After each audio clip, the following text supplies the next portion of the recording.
Tunisia's president is saying out with IMF. He will not listen to dictators, which is equivalent to dictators. He is saying either you give us money on favorable terms or we don't want your money. We will go get funding from elsewhere. I will not take funding at the expense of my people. And this is something that Dr. Arekana Chiyombori has spoken about before. She said, international organizations that lend money to Africans, IMF, World Bank, and the likes, exist purely to exploit Africans. They're profitable because of the exorbitant and exploitative terms that they do business with Africans on. And she says that has to come to a stop. IMF, World Bank, all other institutions, they make African countries jump through hoops. Loans will never be able to pay.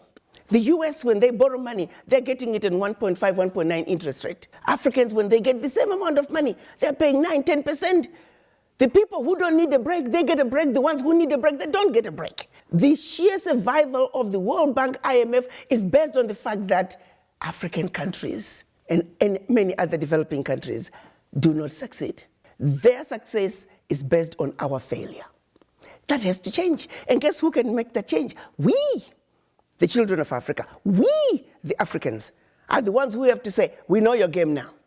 Enough is enough. Hello there, how are you doing? Thank you very much for joining us again on one of these discussion sessions where we discuss all matters African and African leaders and Black people rising up to the occasion and taking up their space and their rightful seat at the global table. My name is Ndiro Ganga. I'm a business journalist by profession and I'm also a digital content creator. You can catch me on my YouTube channel at Ndiro Ganga, or you can connect with me on social media at Ndiro Ganga. This week, news broke that the Tunisian president is having second thoughts about getting funding from the IMF.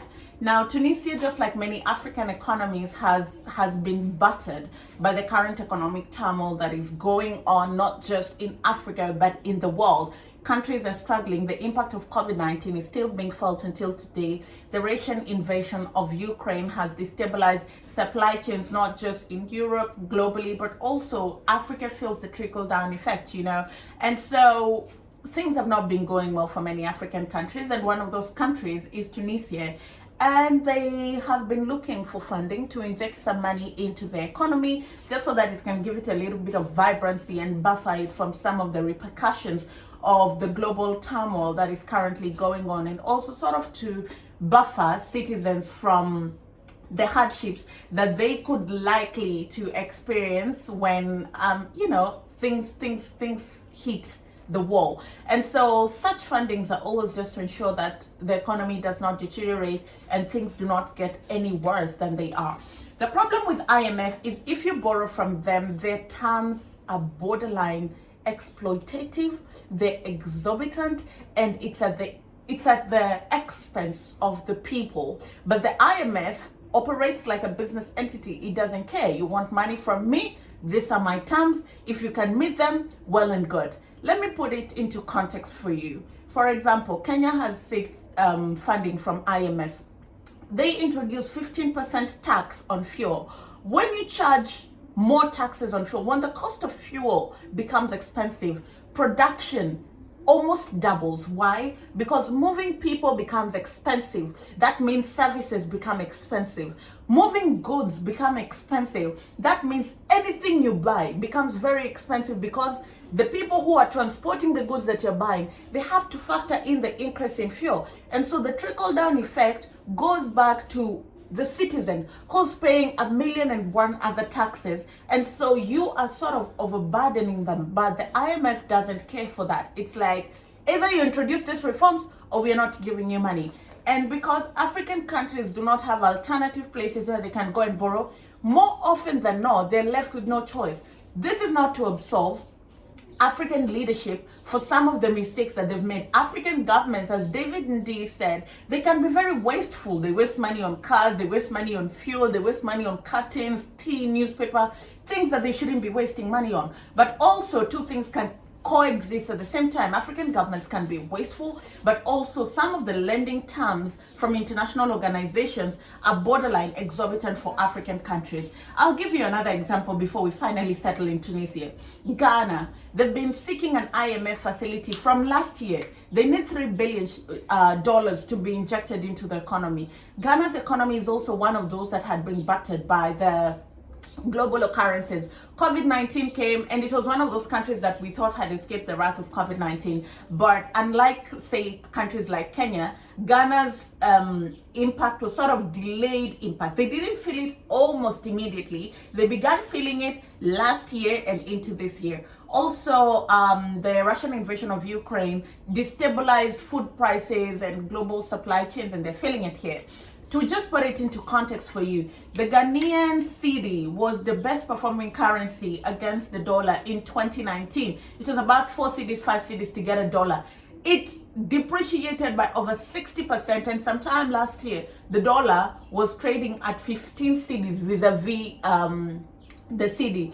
And while people would like to argue that the dollar is the cedi rather is recovering against the dollar, it's not true. The cedi now is the most volatile currency against the dollar. Today it's doing well, tomorrow it's not. Today it's doing well, tomorrow it's not. And that signifies deeper economic challenges. Now, when Ghana was seeking this facility, which they have not gotten since last year to this date, the government just keeps promising people, oh, the money will come, but IMF is always finding something new to ensure that the new sets of rules to ensure that they make it a little bit harder for you to get the money. For example, they want financial assurances, and that is totally understandable because at the end of the day, they're a business entity. But some of the taxes or some of the revenue mobilization mechanism that they set for these governments is appalling, because here is a country where inflation is at 45%. This is a country where taxes, people are up to their throat in terms of taxes. Here's an economy where the median income is really low, minimum wage is really low, but you're asking the government to mobilize for resources. The government introduced new taxes. They began charging digital transactions. They began charging new taxes for businesses. They're called revenue generation bill and sustainability bills. And you just look at these bills and you're like, you're taxing these businesses and you're introducing new taxes to the businesses that you're already taxing just so that you can meet IMF conditionalities. Kindly tell me, in what world is that okay, where you tax and tax and tax the same tax bracket, and not in Europe and America where the minimum wage is higher and there are opportunities. You're taxing people that have to work so hard to create opportunities for themselves. And these are some of the factors that the Tunisian president looked at and considered and said, hell no.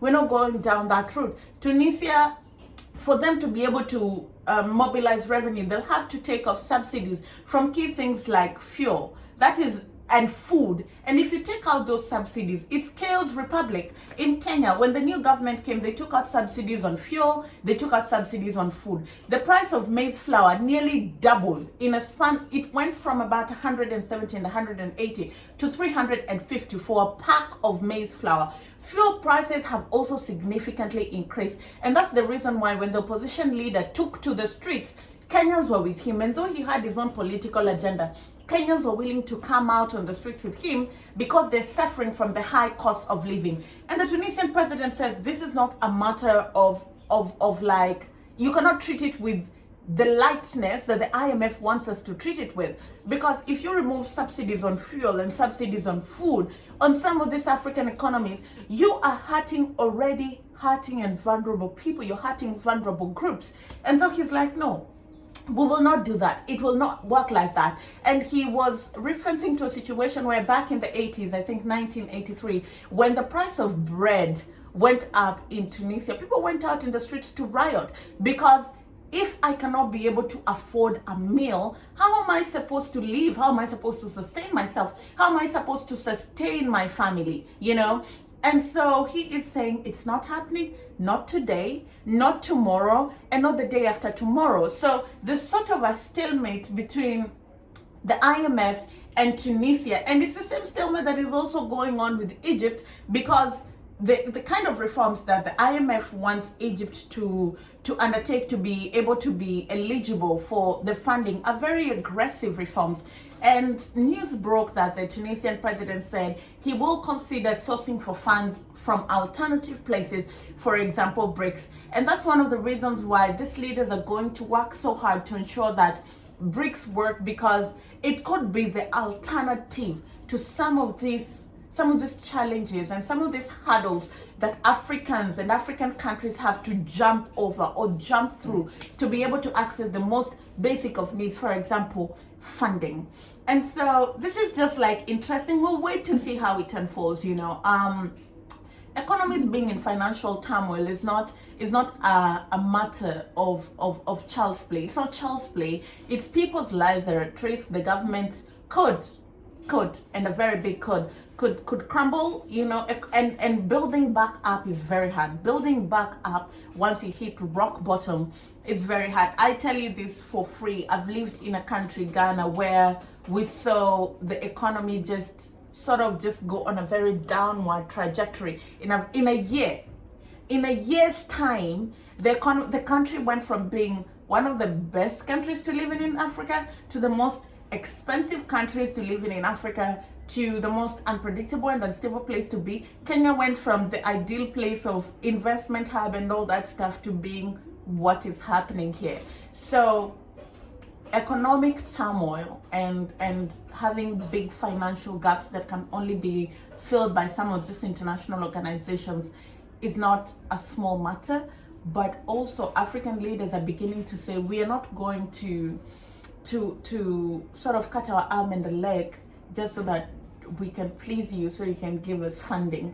And I think this will birth important conversations like, how do we lend to you at fair rates? How do we ensure that even as you look for collateral or you do revenue mobilization, how do we do it bearing in mind that you have citizens in your country, so that we do not oppress the very people that we're trying to help? Because that's exactly what happens. If you say, okay, I'm going to give you money, but you need to meet standard A, B, C, and D, and then they go and they increase taxes. What are you doing? What are you doing? You're oppressing, you're taking from the same person that you should be giving. Instead, I think the IMF should crack down on wastefulness. The IMF should say, the government should look within itself. What are some of the things that you're going to cut? And not essentials.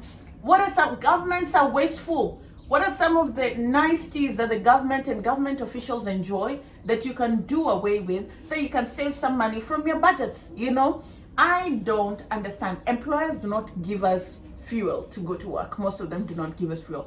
African leaders will have fuel allocation for themselves. For what?